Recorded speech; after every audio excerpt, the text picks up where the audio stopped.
আসসালামু আলাইকুম, আমি শরীফ আহমেদ বলছি মুন্সিগঞ্জ থেকে। আমি গত এক মাস যাবৎ নোয়া এক্স নোয়া 2017 মডেল চালাচ্ছি। নতুন গাড়ি কেনার পর একটা সার্ভিসিংয়ের দরকার হয়, যেটা ম্যান্ডেটরি। আসলে আমি ভেবেচিন্তে পাচ্ছিলাম না কোথায় সার্ভিস করাবো। একদিন হঠাৎ ফেসবুকে আমার পেজে আসলো বিশ্বাস অটোমোবাইলস। তো আমি ঘাটাঘাটি করে দেখলাম যে এখানে ট্রাস্ট করা যায়, তাই আজ সকালে আমি বিশ্বাস অটোমোবাইলে চলে আসলাম। আমার ব্যাটারিতে একটু প্রবলেম মনে হচ্ছিল, মাইলেজ কম পাচ্ছিলাম, সেজন্য আমি তাদের কাছে রিকমেন্ড করলাম। আর আমার ব্যাটারি খুব সুন্দরভাবে সার্ভিস করছে, তাদের সার্ভিস দেখে আমি খুবই মুগ্ধ।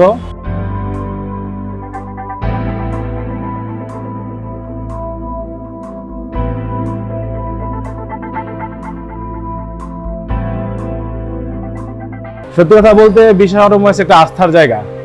যারা হাইব্রিড ইউজার আছেন বাংলাদেশের মধ্যে, আমি রিকমেন্ড করব বিশ্বাস অটোমোবাইলসে এসে তাদের সার্ভিস নেওয়ার জন্য। Thank you everyone.